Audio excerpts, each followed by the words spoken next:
Party chairman for Virginia. That is correct. And his platform combines conservative stances on economic issues and generally liberal positions on social issues. Core philosophy: people should be able to live their own lives as they choose without interference as long as they do not harm other people or their property. And to that end, his campaign's calling for reduced government spending, lower taxes, and real respect for civil liberties. That's the philosophy behind the positions he takes on the issues of the election. And I'll give the floor to him and let him give us a little bit of a spiel on why we would like to have him as our congressional representative in the 10th district. Thank you. Everybody would welcome Mr. William Redpath. Thank you. Well, I can throw out the first 5 minutes of my speech, but in any event, it's an honor to be here. To get an invitation. I love hearing myself talk, so I just couldn't resist coming out here. But in any event, I will try to give you a coherent stream of consciousness for someplace between 15 and 25 minutes, and then we will open it up to questions from all of you. And I greatly appreciate you taking the time from your busy lives to come out here and hear me speak. I am the Libertarian candidate for Congress in the 10th Congressional District this year. And first of all, the Libertarian Party endorses libertarianism. There are really two types of minor parties in the United States. There are those that are philosophical in nature, and there are those that are personality-driven. I think we saw the personality-driven nature of a political party with the Reform Party and Ross Perot. When Ross Perot ran for president in 1992 and 1996, there was all this talk of the Reform Party, but when Ross Perot was no longer involved in the Reform Party, it pretty much all came to an end. On the other hand, you have philosophically driven political parties. The Libertarian Party is one of those, and I will get to the history of the Libertarian Party in just a moment. But what is libertarianism? I think it's pretty well summed up in the title of a book by Matt Kibbe that was just published recently. And I don't know if he uses the word libertarianism or not. I think he does, actually, in the title. But he says, don't harm other people and don't take their stuff. And that sums it up pretty closely, I'd say. What I'd say is that libertarianism, when I'm asked, it's a combination of conservative positions on economic issues and liberal positions on social issues, but the core theme is we want to reduce the use of government coercion in society. That's the core theme that runs through all the policy positions of the Libertarian Party. And consequently, we want to reduce government spending. We want to reduce taxes. That certainly involves coercion. And we want to have real respect for civil liberties. And we think that that will ultimately lead to the most just and prosperous society possible. The Libertarian Party was founded in 1971. It's been around a while. And it was indirectly founded by Richard Nixon. What happened was, there are some people saying, okay, the speaker's nuts, let's get out of here, but no. But it's true. It was August 15, 1971, when Richard Nixon did two things. He closed the gold window. It was a Sunday night speech, I remember it. I was between 8th and 9th grade, as I recall. And I remember the speech, and he closed the gold window, which I really didn't understand. So it was at that time that the US dollar became a totally fiat currency. But what I did understand is that the wage and price controls he instituted at that time. And there was a group of people that existed in 1971 who said, that's it. We cannot be with the Republican Party anymore. If their president is going to abrogate our freedoms like that, we don't want to be a part of the Republican Party anymore. And in December 1971, the Libertarian Party was founded. We were on the ballot in 1972. I was not a party member then, but we were on the ballot for president in two states, just two states. Colorado was one, and I can't remember the other offhand. But the ticket of John Hospers and Tony Nathan, Tony was a woman, Theodora was her name, was given one electoral vote by a faithless elector from Virginia Roger McBride was his name, who was a Republican elector, but voted for the Libertarian Party ticket. And at that time, Toni Nathan, who just died recently, just a few months ago, in her 90s, became the first woman in U.S. history to earn an electoral vote. It was not Geraldine Ferraro, it was Toni Nathan, the Libertarian Party candidate for vice president in 1972. We have grown since then. We are really the top. There are three major minor parties, so to speak, in the United States: the Libertarian Party, the Green Party, and the Constitution Party. If I may say so, the Libertarian Party is clearly the top dog among those three in terms of the number of candidates we run, the ballot access that we have. We have, interestingly, 6 of the last 7 U.S. House elections, the Libertarian Party candidates across the nation have earned over 1 million votes for U.S. House of Representatives combined. The last time that happened, before this stretch of 6 of 7 U.S. House elections where we accomplished that, the last time that happened was in 1912. Now, I will grant you that getting 1 million votes for U.S. House of Representatives in 1912 is a lot bigger of an accomplishment than it is these days. But still, the Libertarian Party has done it 6 of the last 7 times. And interestingly, we did it in 2012 after Top 2 was adopted in California. In Top 2, they have an open primary, and if somebody doesn't get a majority of the votes, the top 2 vote getters go to the general election. And so there are only 2 people on the ballot for each district, the top 2 people in the open primary. And we figured, well, we have ballot access in California, but not in the general elections anymore, at least for anything other than president. And we thought, there it goes, we're not going to get 1 million votes because we're going to get 0 in California in the general election. But we got over 1 million votes, even though we tallied 0 in California. And that was really something that frankly took me by surprise in the 2012 general election. Now, a little bit about me. I have lived in Virginia since 1985. I'm a native of Findlay, Ohio.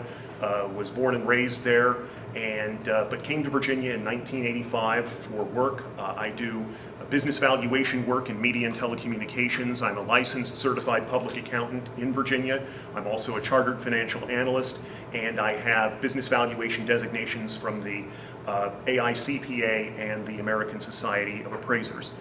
People ask me, why am I running? And part of the answer is, I couldn't find anybody else to do it. But seriously, that is part of my answer actually, but I think that there needs to be a libertarian voice in this election. And as a matter of fact, we had a candidate last year for governor, Robert Sarvis, and after the 2013 general election, shortly thereafter, he announced that he would be interested in running for U.S. Senate this year, which completely took me by surprise. After running for governor and having a statewide election, he's ready to come back the next year and run for U.S. Senate. We endeavored to get a U.S. House candidate on the ballot in all 11 congressional districts in Virginia. We fell short on that. We did not make it in 4 of the 11 districts, but including me in the 10th district, we have a total of 7 candidates for U.S. House in the congressional districts. We're on in all the districts except 1, 2, 3, and 9. And that is a record for the Libertarian Party of Virginia to have 7 candidates for the U.S. House of Representatives. But the main reason I wanted to run, and we strive to get so many candidates on the ballot this year, and what I think is so important is the decline in economic freedom in the United States. It is so important to all of our lives. Economic freedom underpins all of our freedoms. It underpins all of our freedoms. I remember watching a documentary. If you have never watched Ken Burns' documentary on Huey Long, I highly recommend that you do it. Of course, all of Ken Burns' documentaries are great. But I remember this one segment where this woman was interviewed about Huey Long in Louisiana, who was assassinated in 1935. And basically, she said that there were jobs. Nobody could oppose him because you worked for the government in Louisiana. You worked for Huey Long. And you worked for the government. The power company had a few jobs, and that was about it. So people really didn't have economic freedom. They couldn't then politically oppose Huey Long. I remember one time, just dependence, cuts down the number of options that you have in life. And so economic freedom is important not just for our prosperity, but for all our freedoms, our political freedoms, our personal freedoms. And we are falling in the United States in terms of economic freedom. There is something called Economic Freedom of the World. It is, you can find it online. It is published by the Fraser Institute from Canada and the Cato Institute here in the United States. Economic Freedom of the World, which ranks nations in terms of economic freedom. It's a very scholarly report that looks at various aspects of the economies of various nations. In the year 2000, the United States ranked second in economic freedom, behind only Hong Kong, among all the nations of the world. That was only 14 years ago. The last report that came out, I believe it was late last year, or it was either early this year or late last year. The last report that came out placed the United States at 17th in the world in economic freedom. We have fallen from second to 17th over 14 years. That has occurred with a Republican in the White House and with a Democrat in the White House, and it has occurred with Republican Congresses and Democratic Congresses. And it is one reason, among many, that I am a libertarian and involved in the Libertarian Party. This is something that has to be turned around. If it's not, this nation is going to face less prosperity and less freedom in all of our lives, in all aspects of our lives. And this is, to me, the critical issue is that frankly, there's too much emphasis on income inequality and wealth inequality, that what needs to be focused on is growing the pie, and that is best accomplished through maximizing our economic freedom. And so that is one thing that I want to speak to, and this leads to many of my policy prescriptions. First of all, I want to reduce federal government spending. That is the most important thing right now, possibly something more important that I'm going to get to in a moment, but reducing federal government spending. And I support the cuts that are enumerated on downsizinggovernment.org from the Cato Institute. They go department by department on there. They list $780 billion in annual savings. And in particular, I would do away with 3 cabinet departments, the departments of education, energy, and housing and urban development. I would give them the hook. I'd show them the door. That's it. I would zero out their budget. I would also immediately end all corporate welfare and all farm subsidies. They should be ended immediately. And that I would also end the Export-Import Bank. That also should be shut down. I'm not in favor of just growing government more slowly. I want to make cuts to things that the federal government shouldn't be involved in the first place. Most of the Department of Agriculture can go. There are programs that still exist with the Department of Agriculture that were put in there during the Great Depression. We have to go through, and there is plenty in there that can be cut. You can see the details on downsizinggovernment.org from the Cato Institute. I support those cuts. I think we should have fundamental tax reform, specifically the Hall-Rabushka flat tax. With the flat tax, we would have one low tax rate with generous exemptions for families, a 19% maximum rate for individuals, and also a maximum 19% rate for businesses. Interest would not be deductible for businesses. We'd be doing away with a lot of deductions and credits that clunk up our tax code.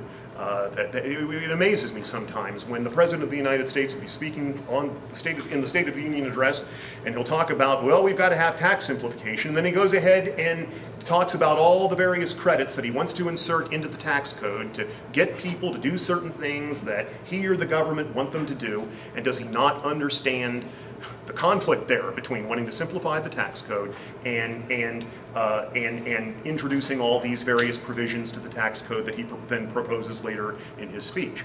But I think we should have a simple flat tax that could be filled out on a postcard, or at least a very short form, but it would also mean that dividends and interest and capital gains for individuals would not be taxed. There would be no gift tax. There would be no estate tax.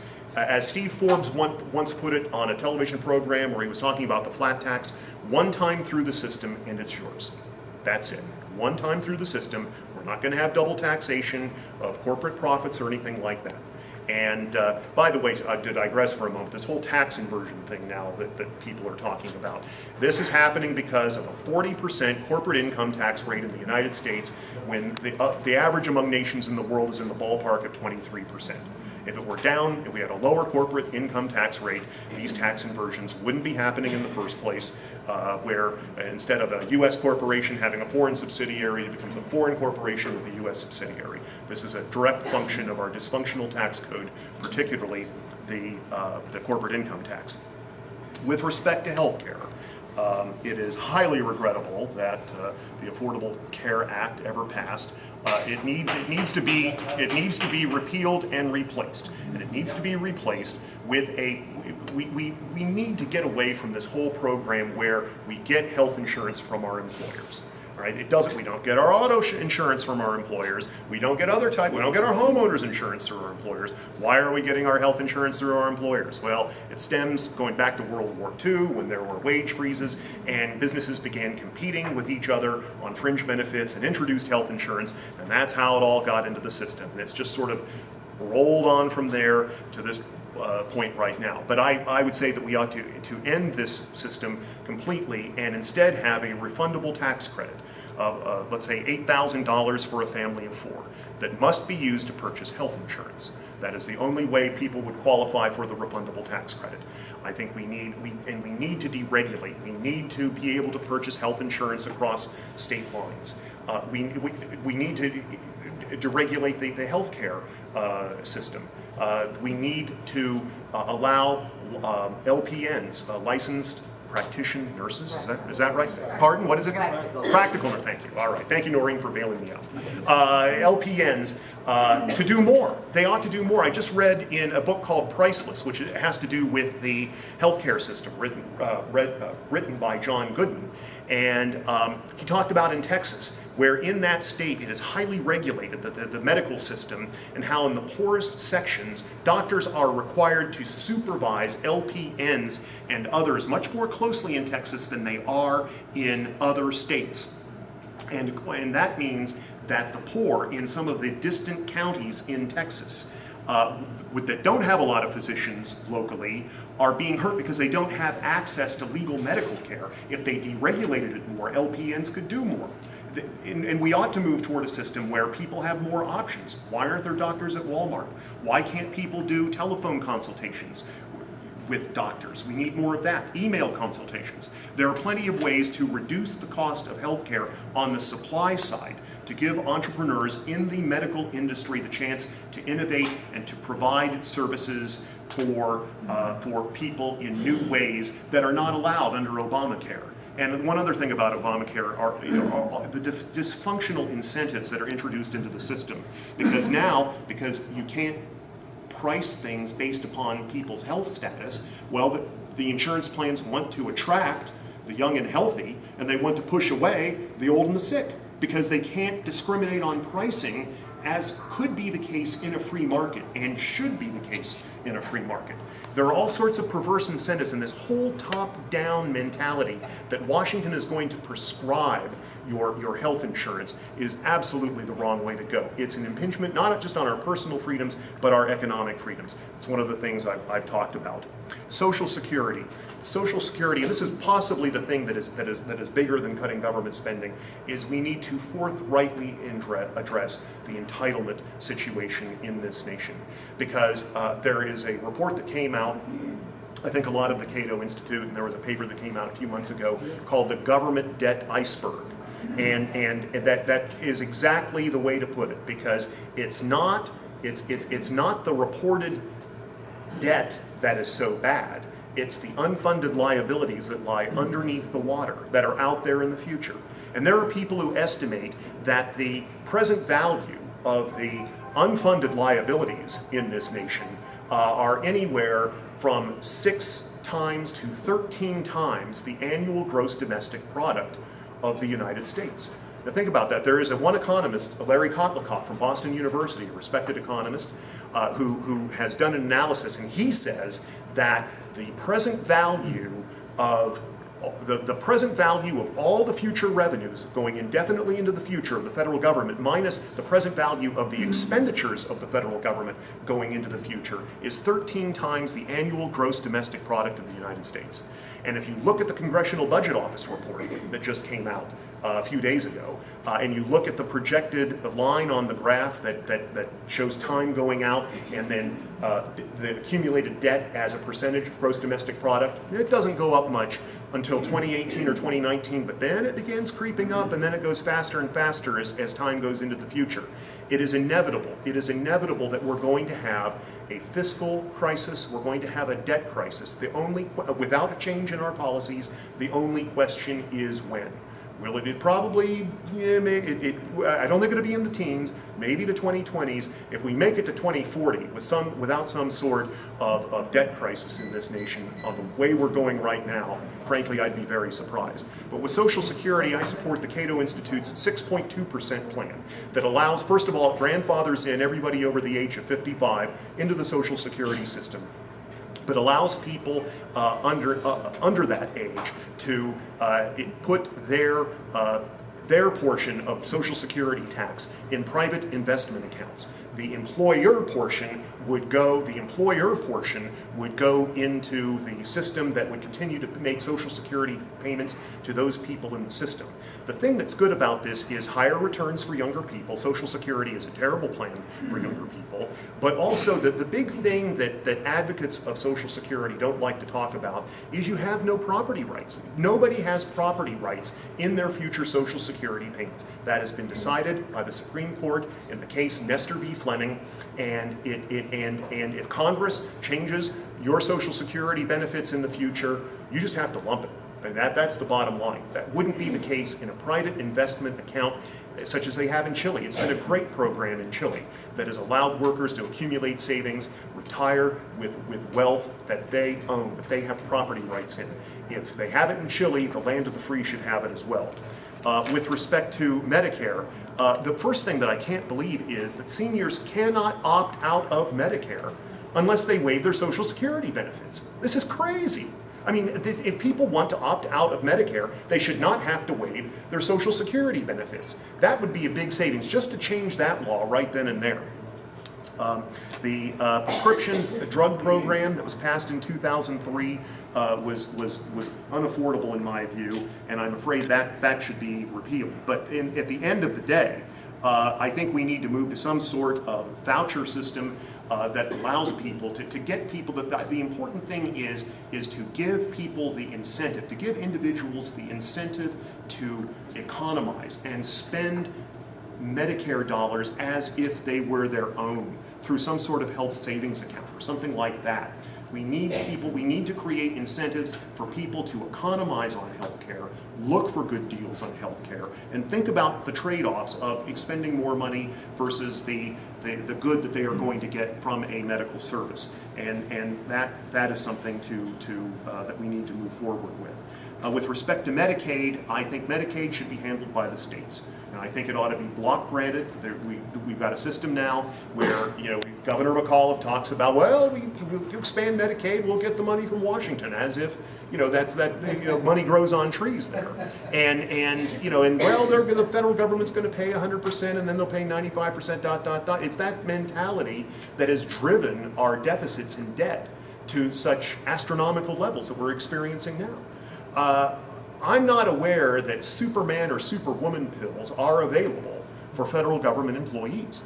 That the same things they do could be done by state employees, bring government down. I believe in the principle of subsidiarity, that is to bring government down as low as possible to the people, and I think that we ought to bring Medicaid and medical care for the indigent down to the state level. I wouldn't do it all at once. I would turn it into a block grant. You're going to get a fixed amount of money and then phase that out over 10 years to give the states time to adjust to the new plan. But the thing about federalism is that it's a laboratory of democracy. You've probably heard that phrase before, and this state will try one thing, that state will try another, through trial and error. Mankind advances through trial and error. Through that, we would find out what works and what doesn't work with different things among the states, as opposed to having something imposed top-down from Washington. So I think that's what we ought to do with respect to Medicaid. I am in favor of free trade. I think that it's very important. I think that free trade is extremely important in the cause of international peace. I think the United States, I'm not opposed to bilateral negotiations, but the whole us versus them mentality is wrong, I think, in terms of looking at trade. It's not the correct prism through which to work at trade. Trade is a voluntary exchange between private people or private organizations or something like that.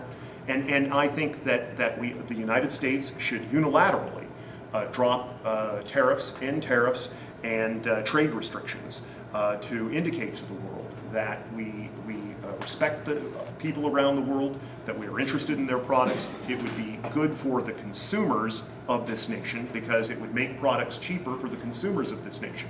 And I am in favor of pro-consumer economic policies because that's the only thing we all are. We're all consumers. After that, there are various special interests. You work in that field, I work in that profession, but we're all consumers. And that's why I think the United States government should never take its eye off the ball of pro-consumer trade policies, which a free trade policy agenda most certainly is. With respect to immigration, I am in favor of an open but controlled and regulated immigration system in the United States.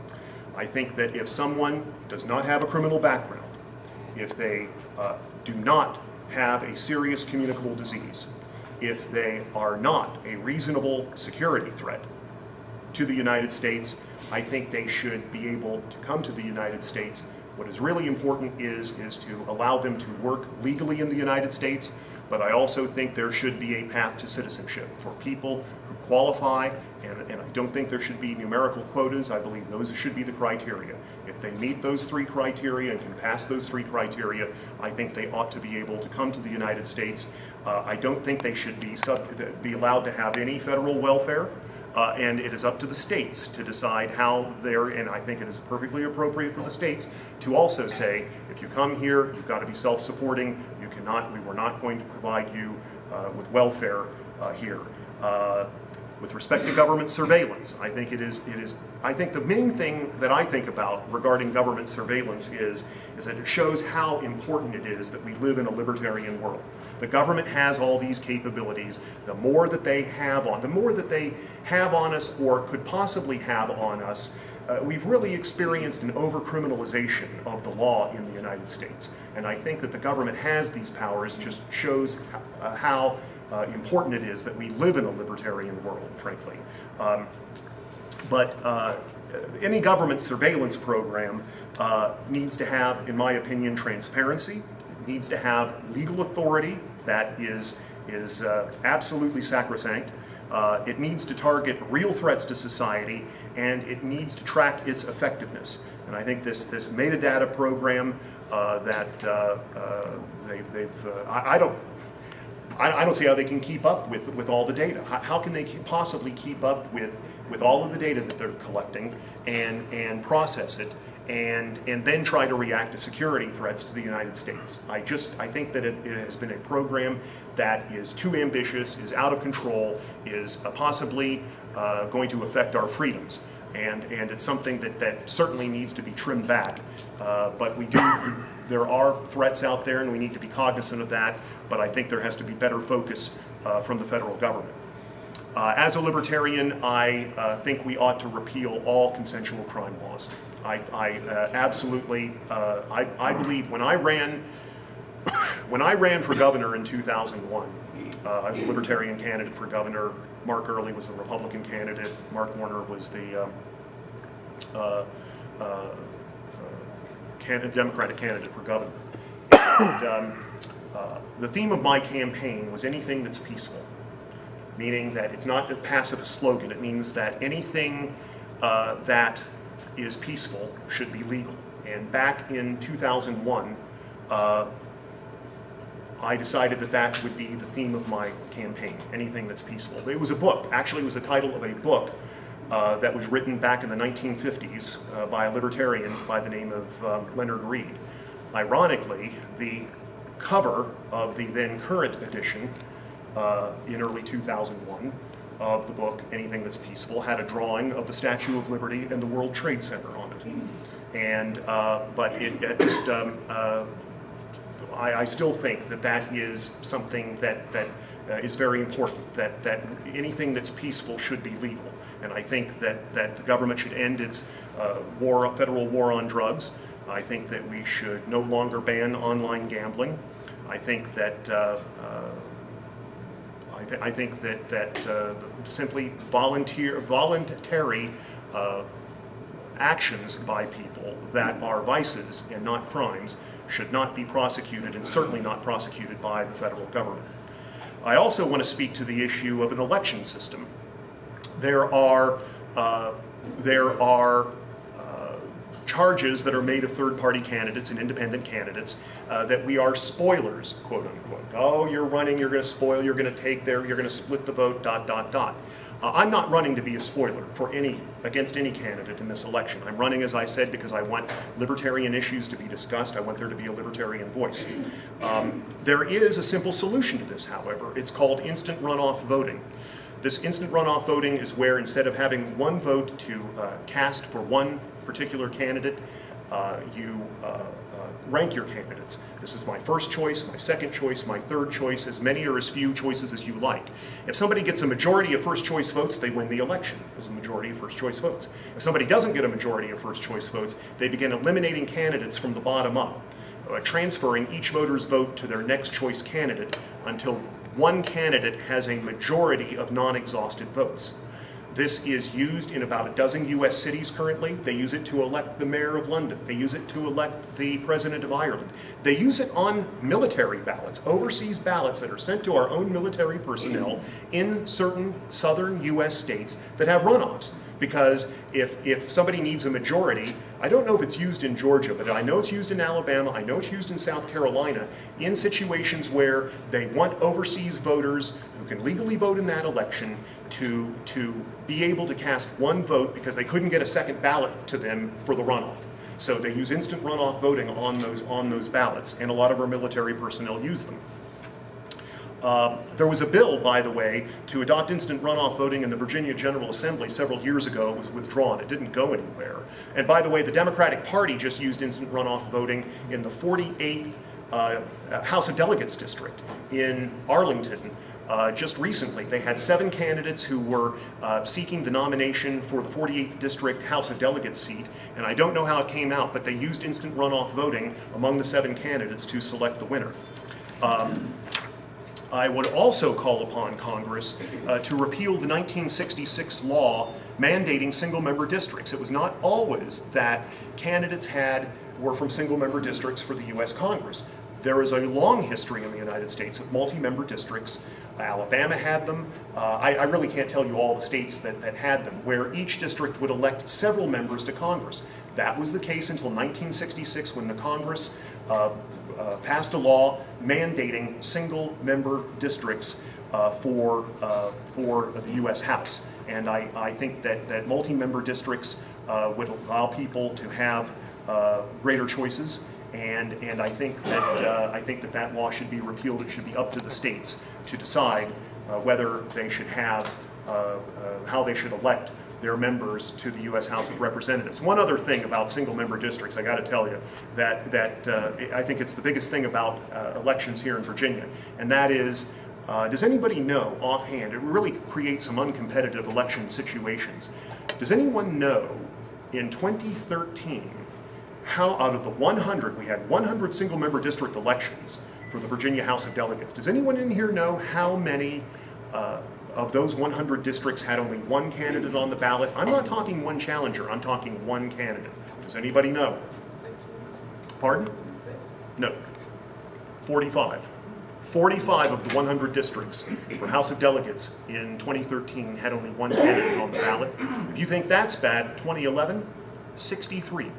In 2011, after the redistricting was done, which you would think would increase competition, 63 members of the 100-member Virginia House of Delegates 63 members were elected with literally no competition on the ballot. And I don't think that's right. And it's only 125 valid signatures to get on the ballot for Virginia House of Delegates. So I think that we ought to, one of the problems with our democracy is single-member districts, and I think we ought to look at alternatives to give people more effective choice and a broader selection of candidates at the ballot box. And with that, I thank you for listening. I respectfully ask for your vote on November 4, and thank you very much.